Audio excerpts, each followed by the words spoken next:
ya ini saya to the point aja nih Pak Rizal Burina, karena cukup banyak, bukan cuma mereka ya, kita itu mulai pikir, lah kan kita juga sekolah juga nggak datang gitu kan, dan a lot of times the teaching process itu juga dilakukan sama orang tua di rumah. Kita yang ngajarin lah. Kita yang ngajarin gitu, bikin PR, bikin pandu gitu kan. Dan nggak semua sekolah itu kan memang memberikan virtual langsung face to face lewat video gitu. Ada yang ya udah kasih materi terus kerjain sendiri. Nah, jadi ya banyak yang mikir itu ya, banyak yang mikir kayak udah ngapain kok bayar uang sekolah gitu kan. Itu sih, bener, nggak usah bayar uang sekolah, ya udah sekolah aja di rumah sama maminya atau enggak sama papinya. Nah, pertanyaan pertama nih Pak Rizal ya, ini mungkin yang cukup umum ditanya nih sama Bu Rina ya. Kalau ngomong soal umur ya, saya nanti lompat-lompat sedikit ya Pak Rizal Bu Rina ya. Kalau ngomong soal umur, ada nggak sih umur tertentu yang memang, lu kalau mau homeschooling ya lu harus startnya dari umur segitu? Atau kalau udah umur sekian ya udah terlalu terlambat? Gimana Pak Rizal, Bu Rina? Situasi keluarga beda-beda ya. Jadi ada yang memang memutuskan waktu baru menikah sehingga mereka menyiapkan diri. Tapi ada yang baru tahu waktu anaknya SD. Ada juga yang karena ini kami bertemu dengan satu keluarga yang anaknya mau masuk jurusan musik di luar negeri. Jadi nggak mau belajar yang lain. Tapi dia udah grade 10. Jadi dia memutuskan mau masuk. Jadi berdasarkan situasi masing-masing keluarga, memang bisa beda-beda. Jadi startingnya nggak masalah ya, mau di umur berapapun. Tapi tentunya kalau anak-anak udah lebih besar, bedanya adalah kita harus melibatkan mereka.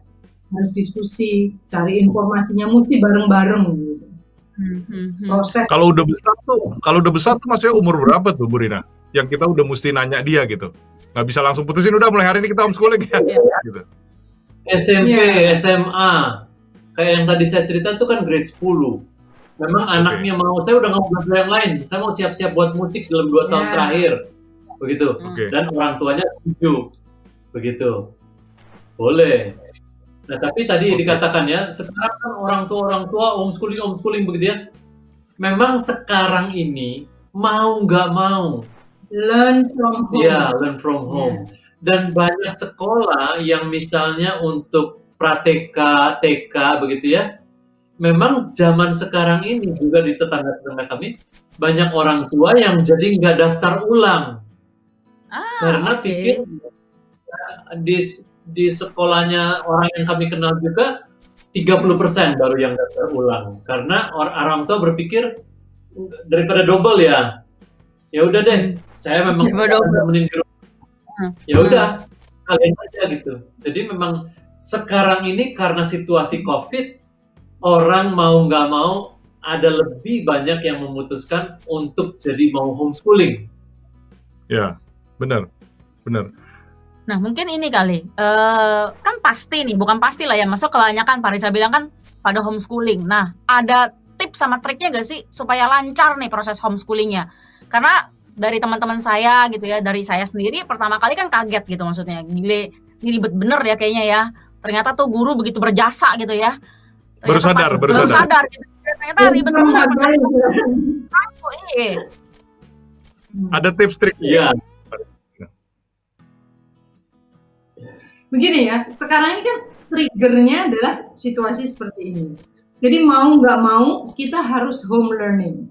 Tapi dengan trigger ini ada beberapa keluarga yang terus mulai mikir, kita mau lanjut dengan homeschooling atau tetap home learning dengan mendampingi anak-anak di rumah. Nah itu dua hal yang beda. Karena kalau homeschool, itu artinya kita bertanggung jawab penuh untuk kurikulum, milih kurikulum, termasuk dokumentasi, transkrip, dan lain sebagainya. Atau kita mau sebagai distance learning. Jadi kita daftar, terus kita ikutin kurikulum, ikutin timing mereka, kapan kita harus submit tes-tes dan kuisnya. Tapi responsibility itu kita, orang tua. Nah, kalau kita, karena ini kita tahu sementara, mau memilih untuk mendampingi dengan home learning, bebannya setengah. Artinya apa? Kurikulum yang menentukan sekolah.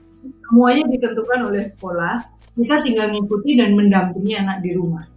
Nah, jadi kalau dibilang workload-nya ya, ibaratnya workload-nya. Tentunya kalau kita learn from home itu lebih mudah untuk beradaptasi karena semuanya udah dibantu oleh sekolah. Ya. Tapi kalau kita mau homeschool, nah itu kita harus betul-betul lebih siap. Jadi, kalaupun nanti mau homeschool, ada baiknya juga bertransisi. Jadi jangan langsung kalau belum persiapan, ada baiknya masih tetap ikut home learning sesudah kita siap, baru nanti semester depan kita switch gitu ya. Ibaratnya kita paralel dulu sambil kita cari info, sesudah kita dapat info dan yakin kurikulumnya mau bagaimana, kita sempat tanya orang-orang yang homeschool dan mempersiapkan di rumah, kondisi rumah, tempat belajar dan lain sebagainya. Nanti kita bisa switch ke homeschool sesudah persiapan homeschool ini lebih matang. Ya. Di masa sekarang ini ada orang-orang yang tetap pilih mendampingi saja. Ya, learn from home. Tapi ada orang yang terus beralih ke homeschool. Dia nggak daftar, seperti tadi saya bilang, dia nggak daftar lagi. Tapi nanti waktu COVID mau ketemu di mana? Bisa saja orang yang homeschool udah beralih dari sekolah terus jadi homeschool, bisa tetap homeschool. Ya. Tapi juga orang ini juga bisa kembali lagi. Oh udah, gue mau balikin lagi anak ke sekolah. Itu terserah masing-masing ya. Terserah masing-masing. Nah, oleh sebab itu, kalau kita homeschool sementara waktu, penting sekali untuk betul-betul keep records ya, supaya nanti waktu mau berbalik lagi, itu jadi nggak sulit.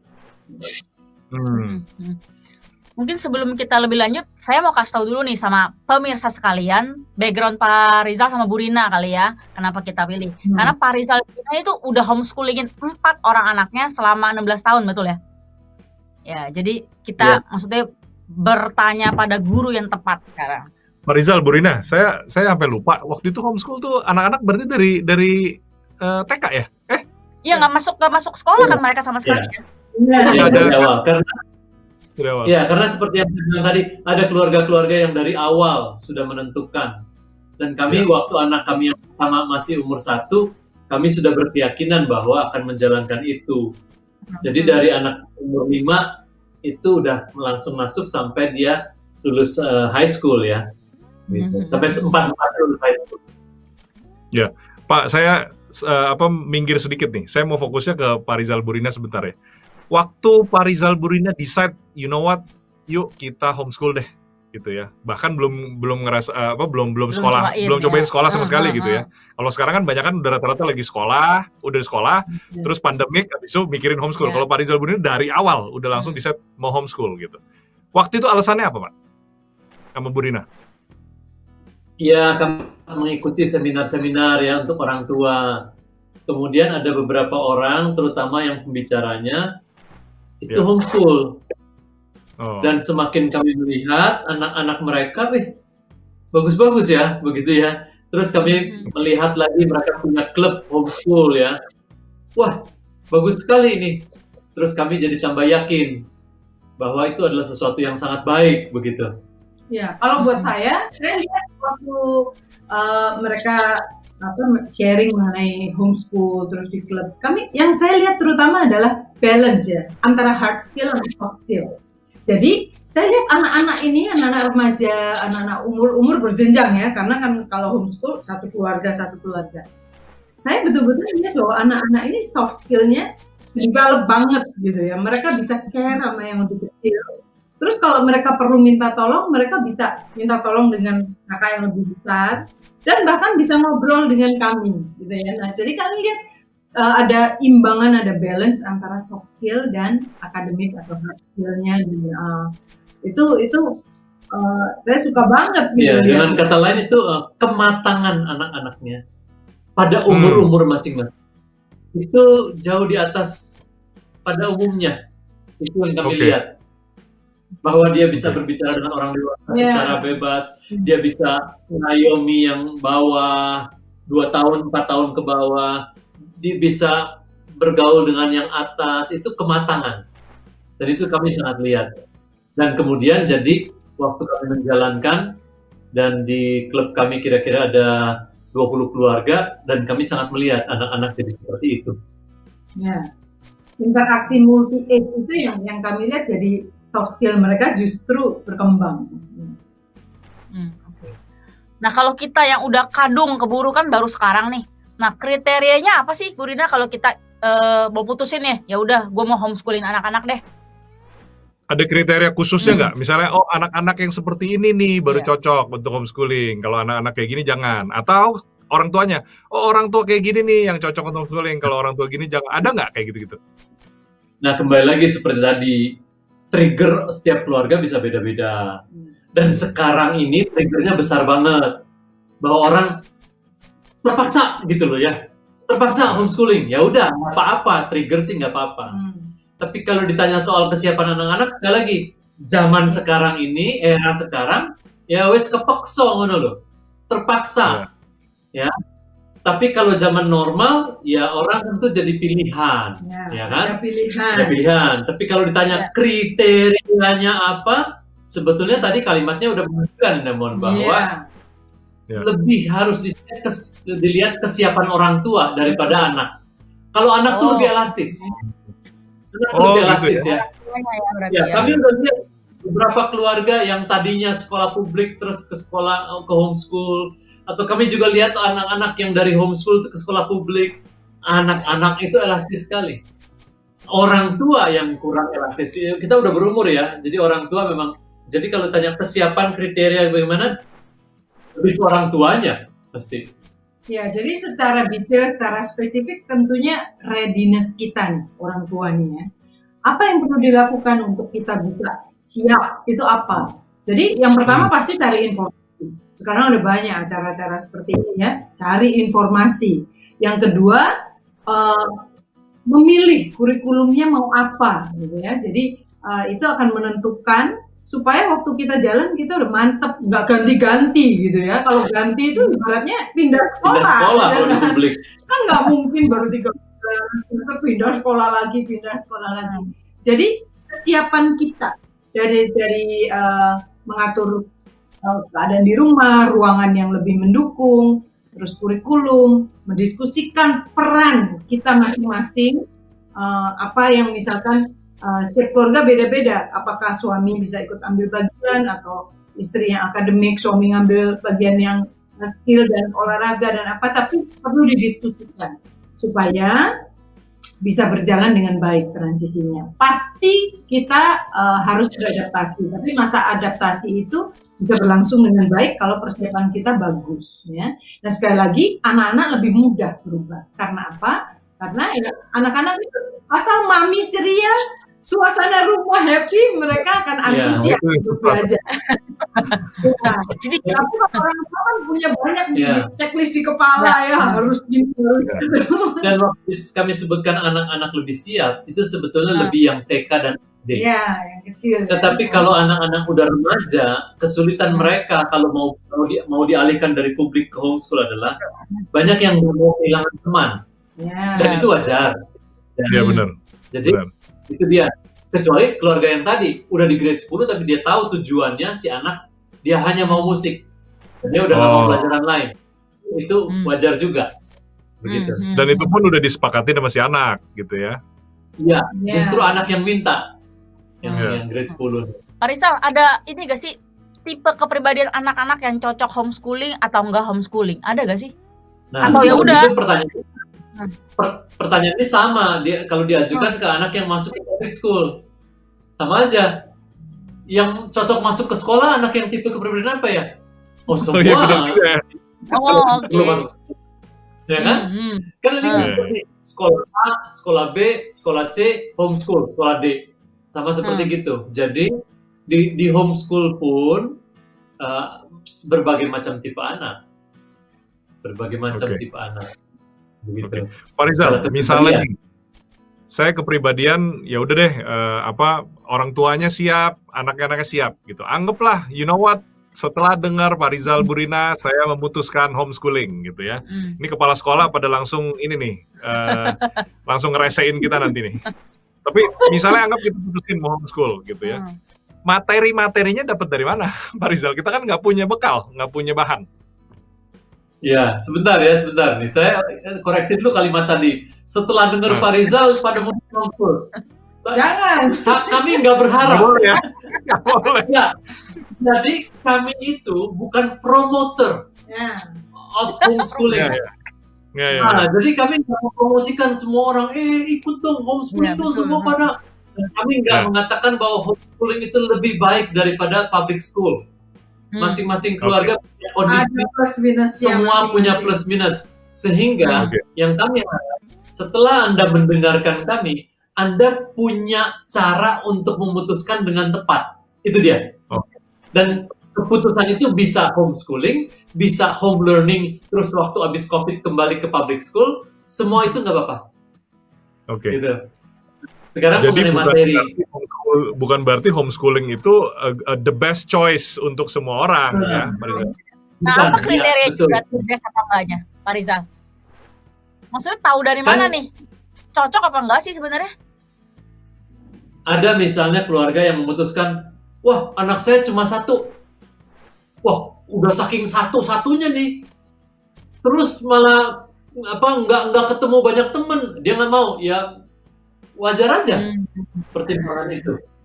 Gitu. Jadi banyak Walaupun kami banget ya kriterianya ya. Walaupun kami bukan homeschooling karena anak 4 juga, bukan gitu. Tapi pertimbangan orang tua seperti itu wajar. Macam-macam pertimbangan keluarga ya. Setiap orang punya waktu kita udah tahu, dapat informasi, dan terus kemudian kita mendiskusikan keputusan masing-masing keluarga itu sesuai dengan kondisi mereka. Ya. Jadi ada yang karena kurikulum, misalkan melihat kurikulum kita bebannya terlalu berat untuk anak-anak kita, karena mungkin anak kita bukan anak yang akademis, gitu ya, sehingga kita lihat, wah kayaknya ini kurikulumnya berat sekali, kurikulum nasional, mereka mau pilih kurikulum yang lebih subjeknya nggak banyak, kan pelajaran anak-anak sekolah kita banyak sekali ya, belas-belas gitu. Ya, betul. Nah, ada kurikulum yang sederhana gitu. Jadi ada yang alasan finansial, ada yang alasan misalkan orang tuanya pekerjaannya banyak travel, mereka sering dipindah-pindah. Jadi macam-macam alasannya. Tapi akan perlu untuk didiskusikan dan kemudian memutuskan buat keluarga kami ini. Ya juga ada banyak anak justru yang kegiatannya jamnya itu misalnya anak-anak yang jadi artis misalnya begitu ya, yang dia ada bekerja juga di jam itu. Sehingga mereka mau memilih homeschool karena fleksibilitas itu tadi. Jadi macam-macam kebutuhan orang. Kami juga kenal satu keluarga, anaknya suka sports, ya. Jadi pagi bangun jam 5, minum jus 1 gelas, langsung di lapangan. Kemudian setelah pulang, dia betul-betul fokus untuk kayak sekolah atlet gitu ya. Selesai pulang, mandi, makan, baru mereka homeschool. Tidur siang, lanjutkan homeschool, sore latihan lagi. Karena mereka dan berhasil mereka mengikuti kompetisi-kompetisi tingkat regional sampai kemudian mereka maju ya, karena memang keluarga atlet ini, benar-benar keluarga atlet dan anaknya mau banget. Jam 5 pagi bangun udah lapangan dulu ya. Jadi itu beda-beda pilihan. Ya. Nah, balik ke yang tadi materi. Ya, tentunya waktu kita homeschool, kita mengikuti atau mendaftarkan diri pada sekolah-sekolah yang menerbitkan kurikulum homeschooling. Baik dari dalam maupun dari luar. Pilihan. Nah, sekarang zaman kami dulu nggak ada yang di dalam negeri, ya. Tapi sekarang makin banyak namanya PKBM. Ya.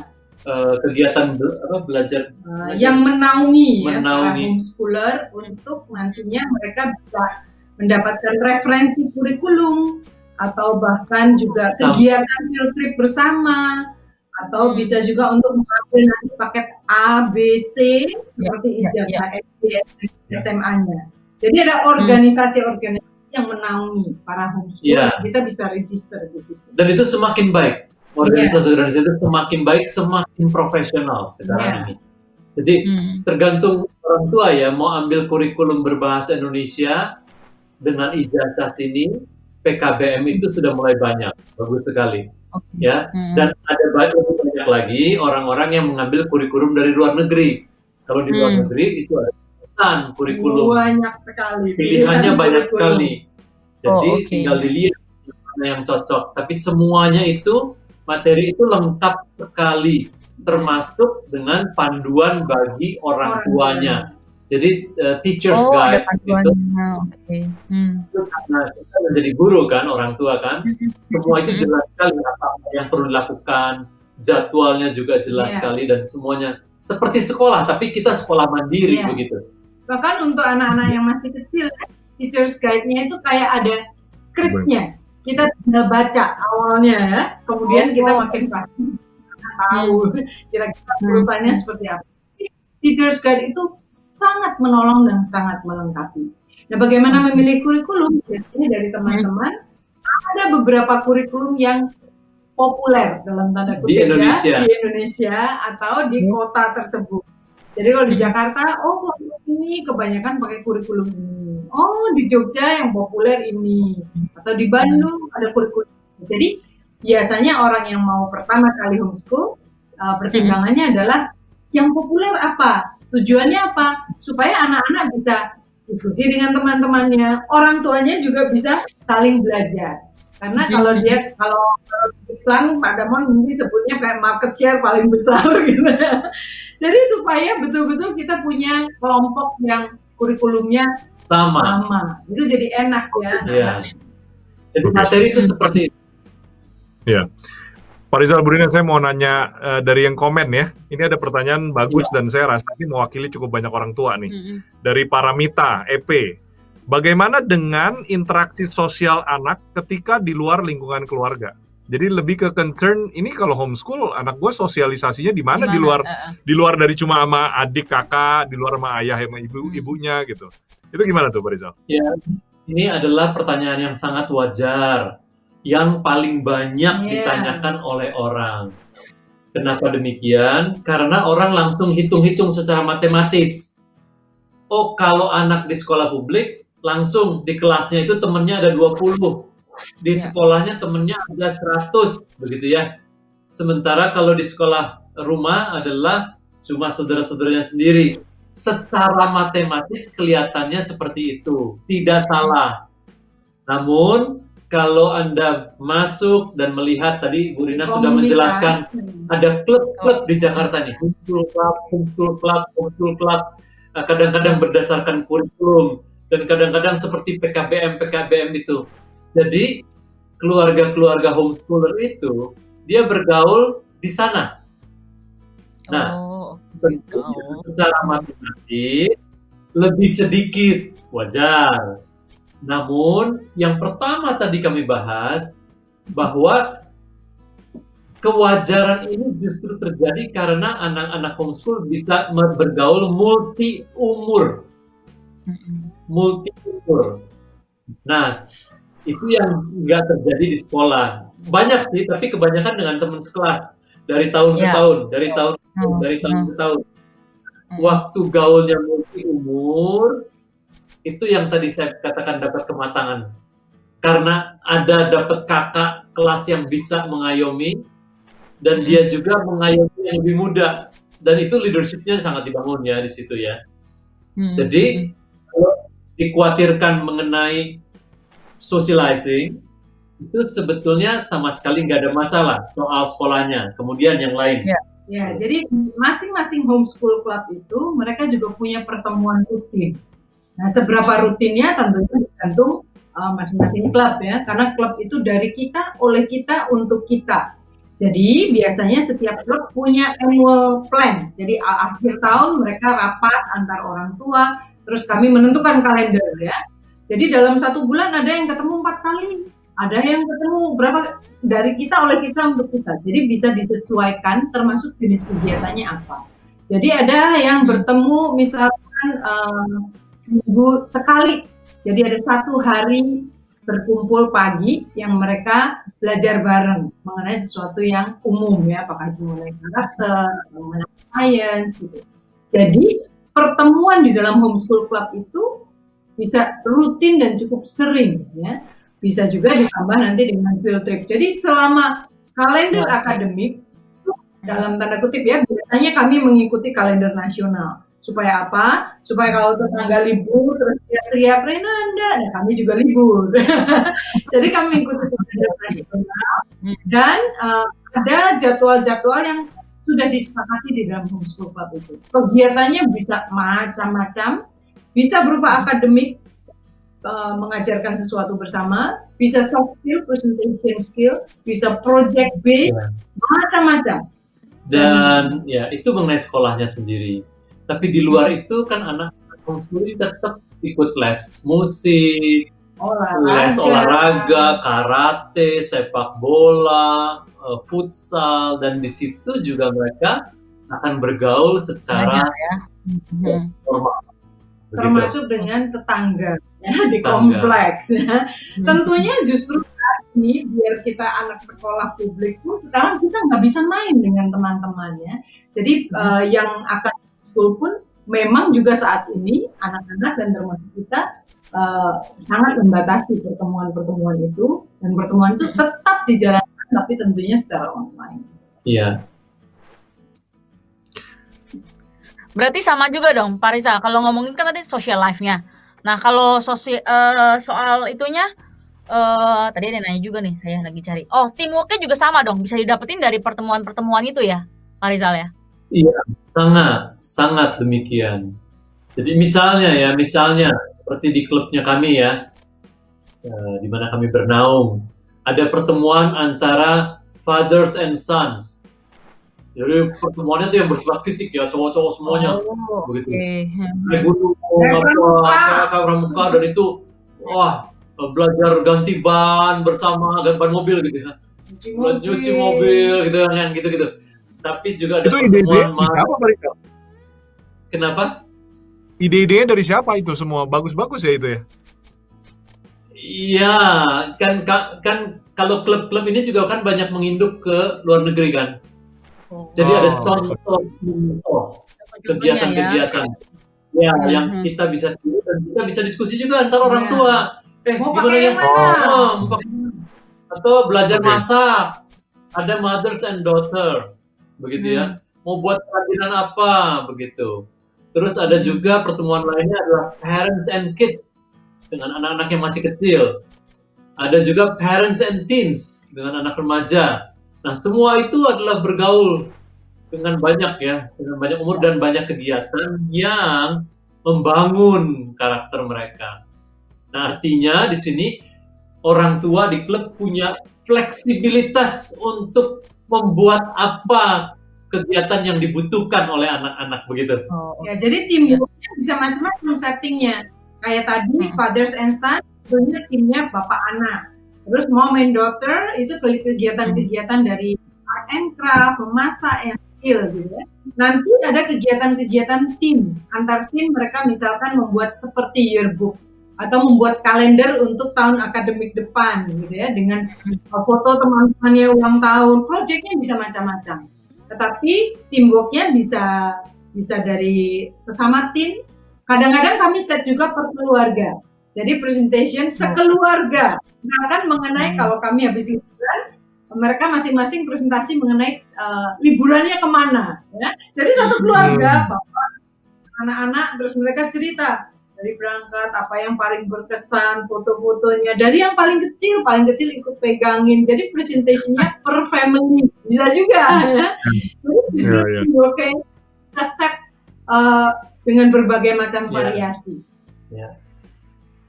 Oke, Pak Rizal, ini ada juga beberapa yang tanya ya, Pak Rizal. Kalau orang tuanya dua-duanya kerja, itu masuk akal nggak untuk homeschooling? Bisa nggak untuk homeschooling? Nah, begini ya. Sekarang itu kan jenis pekerjaan, itu nggak semua 8 to 5. Ya. Nggak semua jenis pekerjaan itu out of home. Banyak juga jenis pekerjaan terutama oleh ibu-ibu yang bisa dilakukan di rumah. Home base ya. Jadi kalau ditanya kalau dua-duanya kerja gimana? Ya, kalau paling tidak salah satu home base business. Ya, home base. Misalnya buat kue apa? terus banyak yang bantu, terus dia tinggal mengawasi sedikit sebentar, begitu ya. Itu dimungkinkan. Zaman dulu nggak ada jenis kerjaan begitu. Kalau zaman kami, zaman sekarang makin banyak open PO kan? Iya, bisa sekali. Tapi tentunya kalau secara normal, tanda kutip normal ya, normal adalah ibu-ibu yang pegang lebih in charge sebagai guru. Dan itulah ibu-ibu kebanyakan yang tidak bekerja di kantoran 8-5, begitu. Nah, bapak-bapak yang tetap jadi breadwinner ya, bekerja full, kelar begitu. Nah, kebanyakan itu seperti itu. Meskipun kami kenal juga satu keluarga, bapaknya yang di rumah, ya, karena bapaknya ini orang kreatif sekali. Dia membuat kayak bento gitu ya, dihias dengan seaweed. Jadi dia home base dengan banyak di rumahnya. Bisnis dia ya. Bisa karakternya apa aja. Nasi kuning dengan karakter kartun, karakter apa. Jadi papanya yang di rumah, istrinya yang kerja kantor waktu itu ya. Jadi bisa terjadi. Jadi at least salah satu itu home base. Karena kalau dua-duanya di rumah kan tentunya sulit. Ya.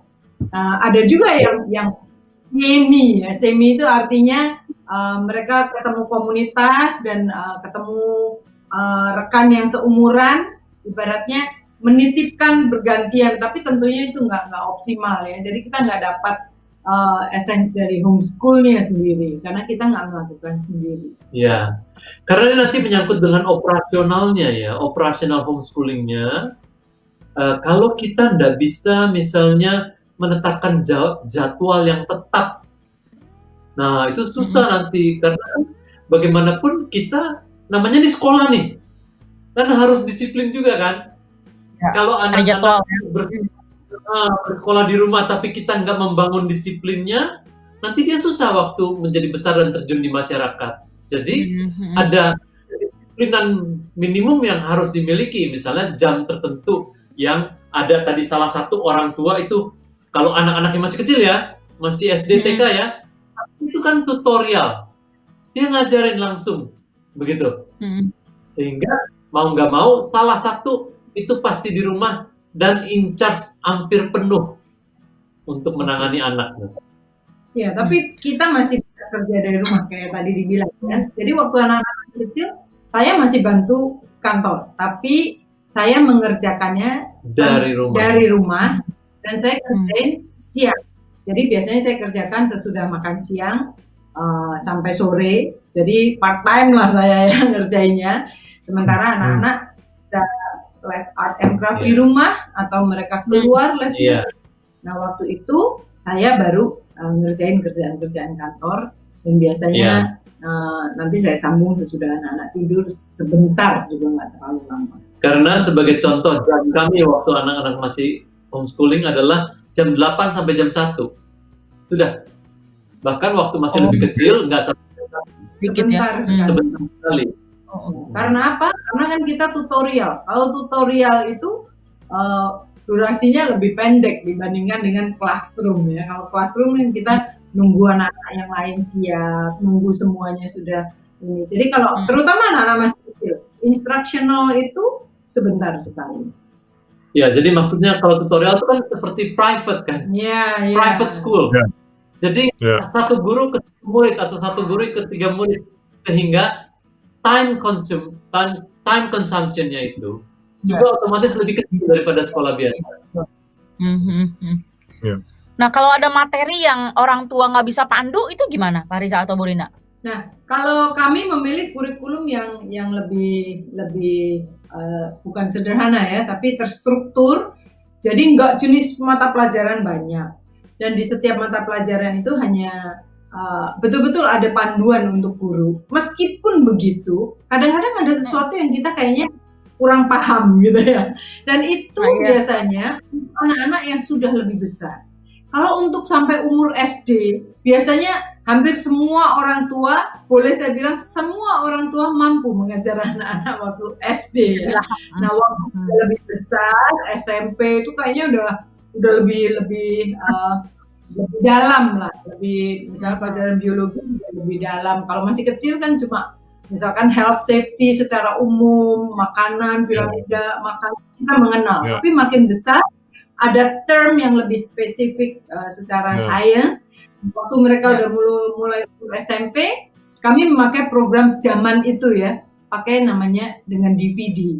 Kalau sekarang bisa online, bisa streaming, bisa berupa multimedia, bisa macam-macam. Nah dengan itu kami sangat tertolong karena sepertinya ada guru yang mengajar, anak kita adalah virtual students.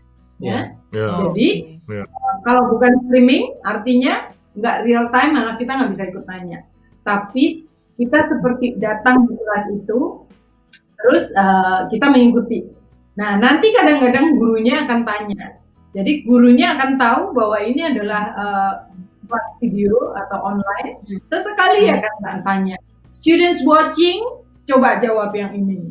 Jadi seperti sekarang kalau orang ibadah di rumah juga kan didorong untuk ikut berpartisipasi, duduk berdiri. Ini, nah demikian juga kalau kita waktu anak-anak udah lebih besar, waktu kita pakai video, gurunya sesekali memanggil anak kita. Istilah. Dan banyak sekali keluarga yang anak-anaknya kalau udah grade 8, 9, 10, 11, 12 itu menggunakan video based curriculum. Sehingga orang tua itu mendampingi saja. Mendampingi, memastikan PR-nya semua dikerjakan, quiz-quiz ikut guru ada di video. Begitu. Itu untuk anak SMP, SMA. Kalau masih SD, kita pasti tutorial. Pasti bisa. Setiap orang tua bisa mendampingi dan materinya sangat bisa memahami. Kalau masih kecil, masih calis. Nah ini ada yang tanya juga nih, memungkinkan nggak kalau homeschooling nggak mengikuti kurikulum manapun, tapi membeli buku-buku aja sesuai tingkatan? Misalnya sekarang lagi kelas 2, ya udah dia nggak ikutin kurikulum mana-mana, tapi dia beli nih buku-buku kelas 2 gitu. Masak sendiri istilahnya. Begini ya. Kalau sekolah-sekolah itu mengeluarkan kurikulum, pasti yang membuatnya sudah ahli, ya kan? Sudah dipikirkan masak, ya kan? Tinggal kita beli mana yang cocok, ya. Nah, namun dalam homeschooling pun ada pilihan. Misalnya seperti kami membeli kurikulum, tapi kami tidak mendaftarkan diri. Jadi jadwalnya kami bisa atur sendiri. Tapi ada keluarga lain yang membeli kurikulum dan mendaftarkan diri di sekolah yang menerbitkan kurikulum itu. Nah sekarang PKBM pun banyak yang terdaftar dan belajar mengikuti jadwal yang sudah ada. Sehingga ibaratnya kita beli barang jadilah, gitu ya. Nah kalau ada orang tua yang ingin campur sari gitu ya, bikin sendiri, monggo, tapi nggak tahu itu jadinya apa nantinya, karena harus extra effort, harus coba cari terus, capek sekali. Kecuali ada orang tua yang ini mantan kepala sekolah, gitu ya. Mantan guru udah bertahun-tahun, terus mau nangani anak sendiri, campur-campur, tapi tentu itu lebih repot. Alasan kedua juga, di setiap kurikulum mereka punya apa yang namanya silabus. Jadi ada silabus untuk pelajaran ini isinya apa. Dan kira-kira dari anak-anak SD sampai grade 12 itu mau kurikulum apapun pasti akan memenuhi standar silabus yang ditentukan.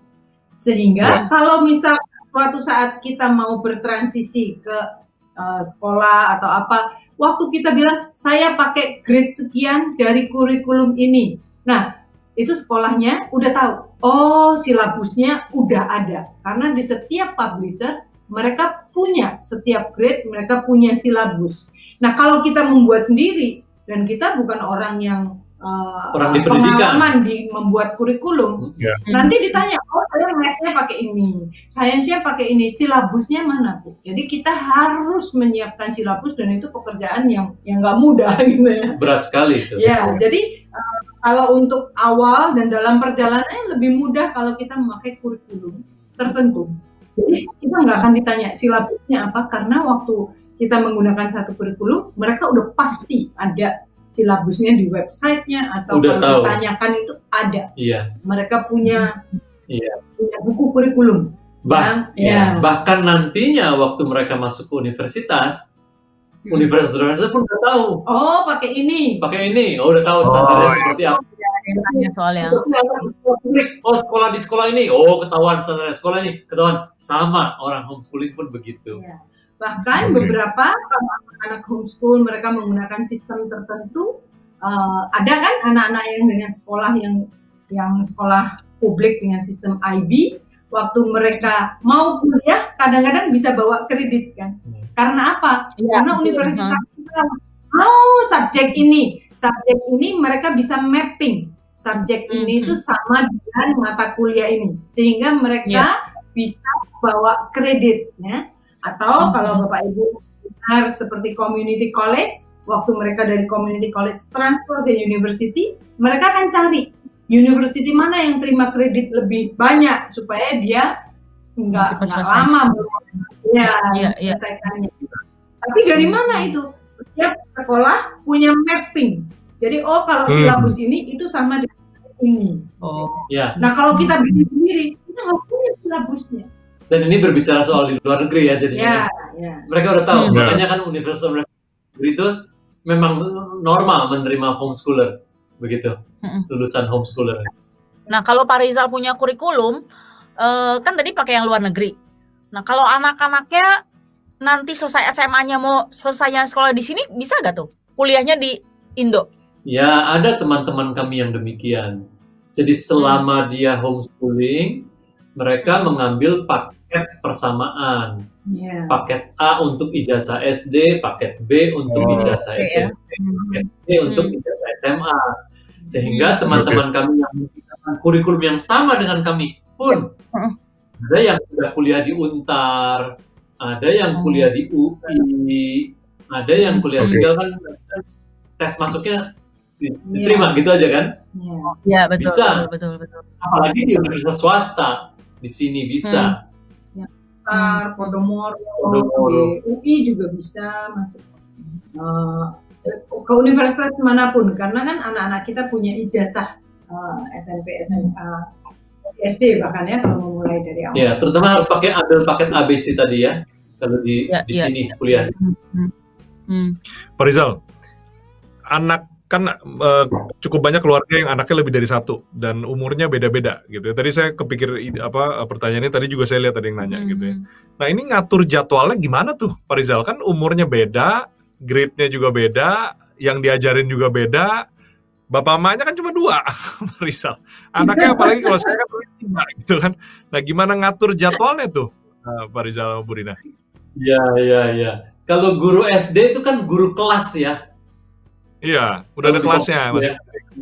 Ya kan? Guru kelas 1, guru kelas 2 gitu kan? Sudah semua pelajaran ya. Gitu ya.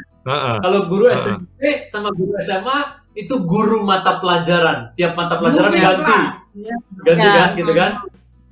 Iya. Nah, kami ini kayak guru SD. Gitu kan? Ngajar semua mata pelajaran. Gitu kan? Oleh sebab itu waktu SMP dan SMA kami memilih dengan video. Ya untuk alasan juga. Namun contoh seperti kami dengan 4 anak dengan jarak umur 1 tahun 1 tahun. Nah supaya nggak terlalu repot bagi ibunya yang mengajar mata pelajaran, yang 2 ini disatukan. Jadi cuma 3 tahun aja. Jadi materi belajarnya sama lah ya, berarti ya. Walaupun kursnya tetap ditahan 1 tahun, yang ini yang ketiga. Ngajarnya 3 kelas gitu, seperti gini. Jadi itu kan fleksibilitas ya, karena homeschooling sekolahnya kita sendiri begitu. Kita bisa atur seperti itu. Ya, dan dengan instruction time yang lebih pendek karena tutorial, kita meskipun punya 2 level anak yang berbeda, sangat memungkinkan untuk dilakukan. Karena apa? Juga biasanya yang instructional itu setiap level itu ada sesi instruksional, tapi ada sesi mereka yang mengerjakan sendiri gitu ya. Jadi bisa baca, atau kalau matematika kan kita nggak tongkrongin terus, dia akan mengerjakan dulu, istilahnya tutorial. Kalau dia udah selesai dia akan tanya, atau kalau dia nggak ngerti dia tanya gitu ya. Jadi biasanya saya punya sesi instruksional dengan anak-anak per levelnya yang paling besar. Sesudah saya selesai, saya kasih tugas dia, lalu dia kerjakan. Kemudian saya instruksional dengan yang second levelnya. Kemudian gantian, waktu mereka saya kasih apakah menulis, ataukah dia membaca, atau dia tracing waktu masih kecil ya, saya kembali lagi instruksional ke yang besar. Jadi kita bisa TikTok bergantian, tapi di satu ruangan, dan kita bisa mengatur lah ya, cubicle sebelah sini, cubicle sebelah sana, untuk yang waktu mereka, dalam istilah homeschool dikatakan seat work. Seat work itu adalah kerjaan yang dia kerjain sendiri. Ya. Jadi dikombinasi antara instruksional dan seat work.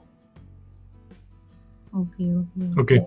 Pak Rizal, Bu Rina, saya penasaran ya. Ini mungkin agak balik sedikit nih ke yang pertanyaan-pertanyaan awal gitu ya. Kepribadian orang tua itu kan ada yang agak temperamental gitu. Ini tanda petik, garis bawah, italic dan bold agak. Ada yang sangat atau agak temperamental gitu. Emosi. Nah, emosi. Ya.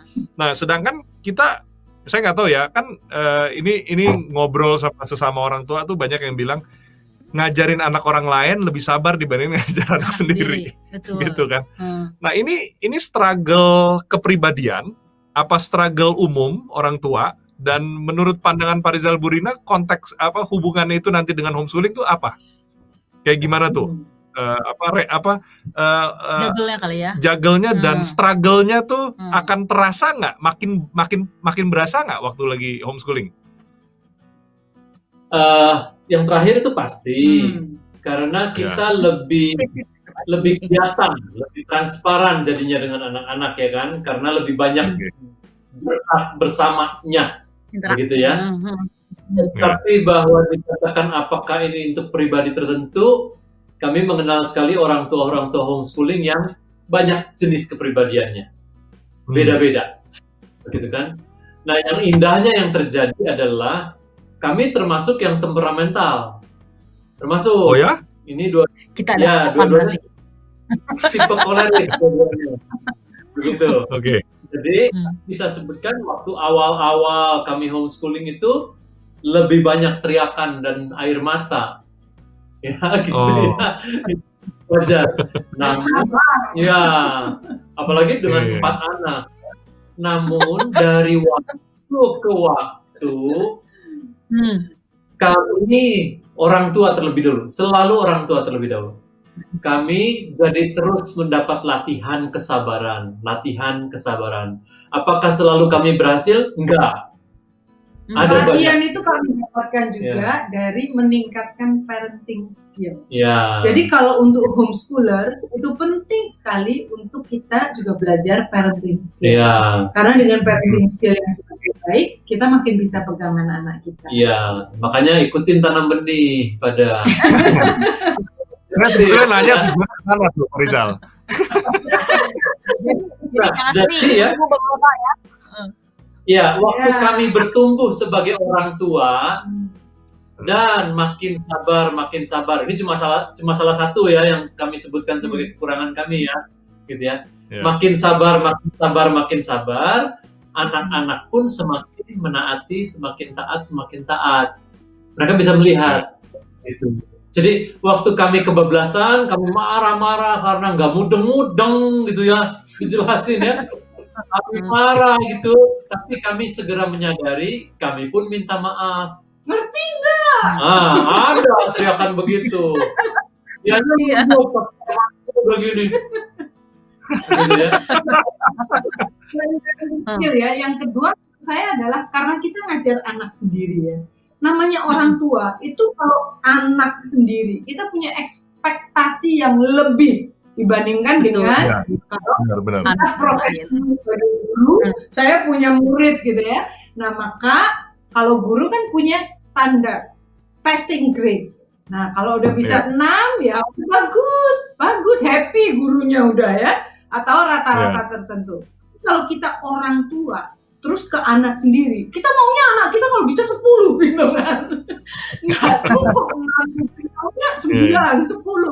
Sehingga ekspektasi yang tinggi itu membuat kita maunya, ayo terus. Kalau belum 10 halaman latihannya, latihan lagi. Dan sepaneng.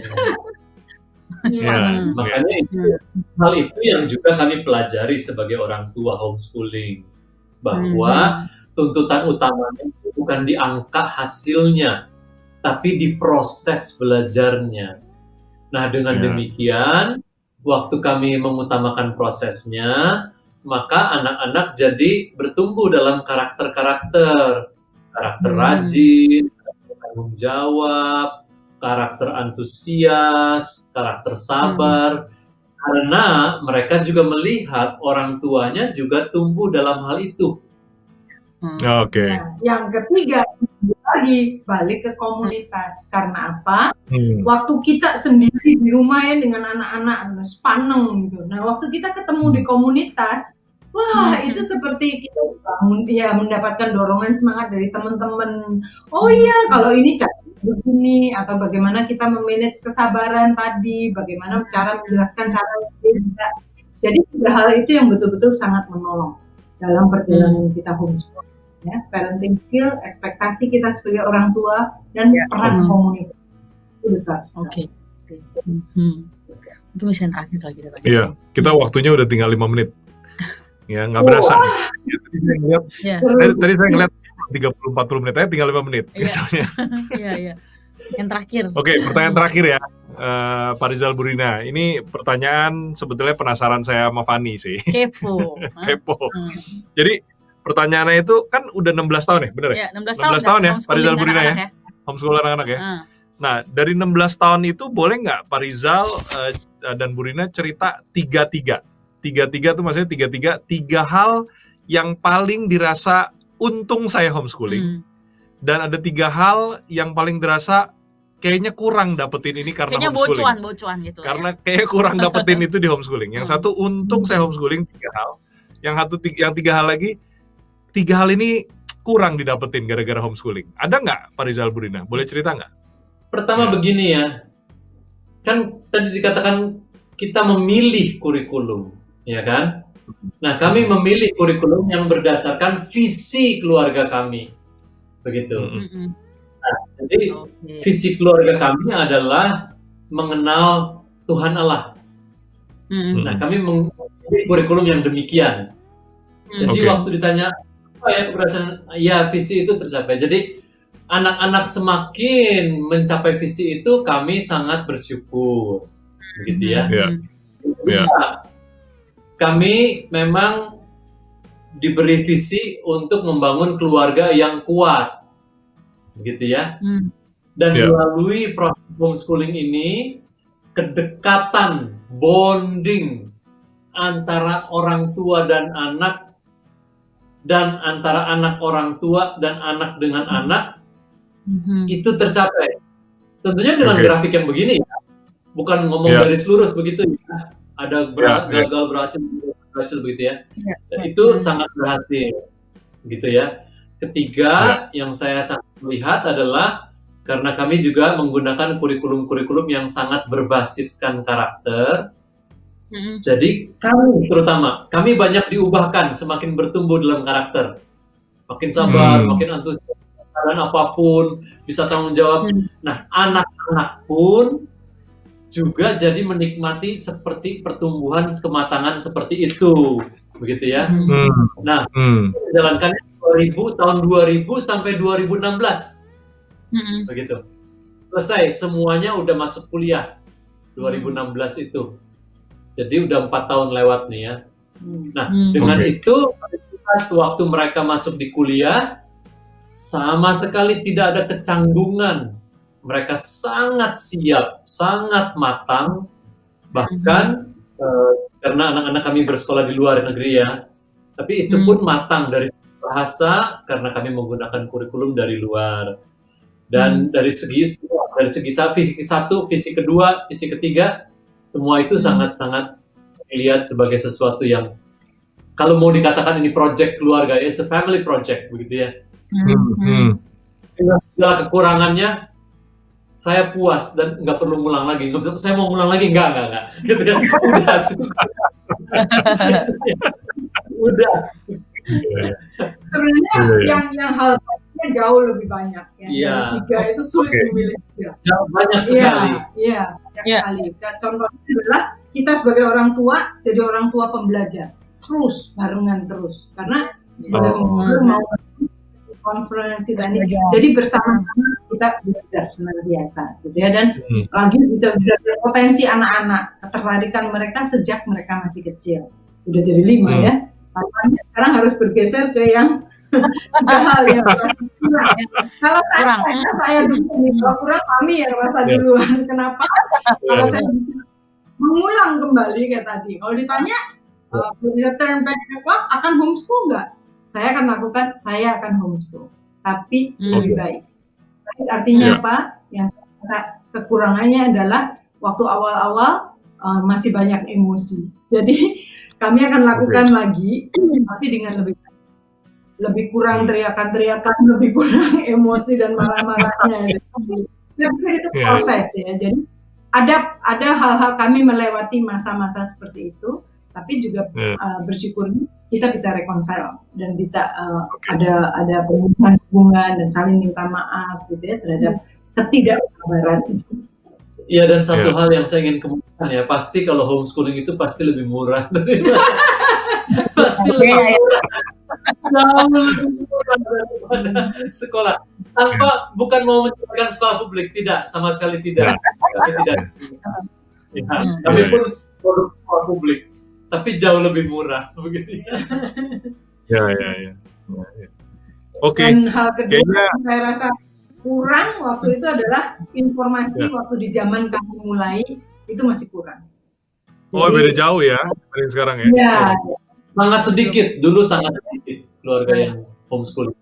Jadi bisa kalau saya lihat, mungkin saya harusnya lebih bisa mempersiapkan lebih baik waktu di awal-awal dan baru mulai. Okay. Dan sekarang mestinya sih kalau materi unlimited ya, bener ya Bu Rina, Pak Rizal ya, ada engine, so relatively should be easier lah. Juga lebih banyak. Pilihan lebih banyak, komunitas lebih banyak, materi lebih banyak. Tinggal kembali lagi kedisiplinan kita, kerajinan kita, keteguhan kita, karena kita punya sekolah. Dan ibu adalah guru utama, tapi bapak adalah kepala sekolah. Jadi jangan pernah biarkan guru bekerja sendiri. Kepala sekolah harus ada dan harus in charge. Kalau guru sendiri, itu banyak frustrasi. Harus ada kepala sekolah. Ya. Dan kepala sekolah juga akan sering belajar kan? Nah itu dia. Nah itu kekurangannya yang ketiga. Yaitu seringkali bapak-bapaknya itu suka distracted terus udah lama nggak pernah nanya, nggak pernah diskusi ya. Dari itu yang kami rasa harusnya kami lebih sering lagi mendiskusikan dan planning yang lebih baik lagi. Oke. Kayaknya waktunya juga udah beres, Pak Rizal, Bu Rina. Thank you banget buat waktunya. Terima kasih banyak. Ya. Semoga menjadi menjadi terang buat materi kita hari ini tuh bisa bermanfaat buat teman-teman yang dengar semuanya. Buat para pendengar dan orang tua Tanam Benih ya, hari ini kita belajar ya. Jadi yang tadi Pak Rizal, Bu Rina bilang nggak semua orang tua itu harus dan nggak semua keluarga itu terbaik ya itu homeschooling. Tapi kalau mau homeschooling ya tadi kita udah bahas beberapa poin yang harus disiapkan, beberapa antisipasi yang mesti dipikirin gitu ya. Banyak sekali kelebihan yang bisa didapat, tapi nggak sedikit yang mesti disiapkan baik secara mental maupun persiapan secara pelajaran dan waktu yang mesti disiapin oleh orang tua gitu ya. Jadi saya serahkan, kita semua berempat serahkan ke orang tua masing-masing untuk tentuin yang paling bagus tuh untuk keluarga kalian seperti apa? Banyak pertanyaan yang kita belum bisa jawab, ya. Tapi moga-moga hari ini paling enggak pertanyaan-pertanyaan utamanya tuh udah bisa terjawab. Ya. Terima kasih banyak Pak Rizal, terima kasih banyak Bu Rina. Terima kasih. Thank you. Selalu inspirasional.